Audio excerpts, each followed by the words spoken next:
গোমাংস বিতর্কের জেরে কি রামায়ণ থেকে বাদ পড়া উচিত রণবীর কাপুরের? ভগবান রামের চরিত্রে তাকে কাস্ট করা নিয়ে কেন এত ক্ষুব্ধ অভিনেত্রী নিকিতা রাওয়াল?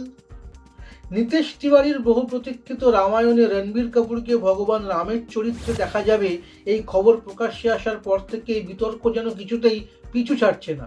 এবার সেই বিতর্কের আগুনে নতুন করে ঘি ঢাললেন অভিনেত্রী নিকিতা রাওয়াল।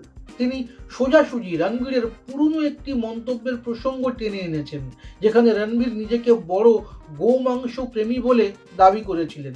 নিকিতার মতে, রামের মতো এমন একটি পবিত্র এবং কোটি কোটি মানুষের আস্থার প্রতীকের চরিত্রে অভিনয় করাটা আর পাঁচটা সাধারণ চরিত্রে অভিনয় করার মতো একেবারেই নয়। মানুষের গভীর আধ্যাত্মিক বিশ্বাস জড়িয়ে আছে এই চরিত্রের সঙ্গে।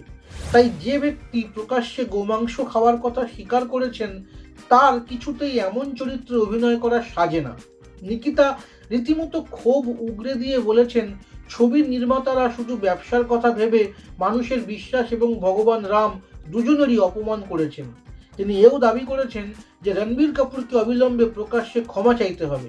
তিনি যদি ভুল স্বীকার না করেন, তবে তাকে বয়কট করার ডাক পর্যন্ত দেবেন বলে হুমকি দিয়েছেন নিকিতা।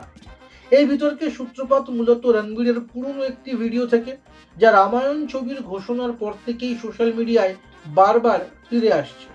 একজন বিশেষজ্ঞ হিসেবে অনেকেই বলছেন যে শিল্পীর ব্যক্তিগত খাদ্যাভ্যাস আর তার অভিনয়ের দক্ষতা, এই দুটো বিষয়কে সম্পূর্ণ আলাদা রাখাই ভালো।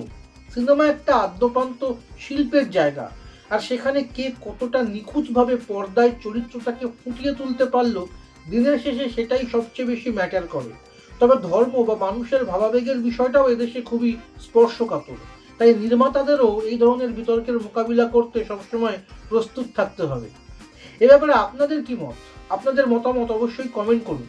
ব্যক্তিগত জীবনে অভিনেতার পছন্দ অপছন্দের প্রভাব কি সত্যিই তার অভিনীত ঐতিহাসিক বা পৌরাণিক চরিত্রের উপর পড়া উচিত? আপনাদের কমেন্টের অপেক্ষা থাকলাম। আপনার নিজের জন্য বা নিজের ব্যবসার জন্য পার্সোনাল বা বিজনেস ওয়েবসাইট তৈরি করতে চান, অথবা তৈরি করতে চান আধুনিক মোবাইল অ্যাপ, কোথায় যোগাযোগ করবেন, কিভাবে শুরু করবেন বুঝতে পারছেন না? যোগাযোগ করুন নিচে দেওয়া ফোন নাম্বারে। আপনার সমস্ত প্রশ্নের উত্তর পাবেন এখানেই।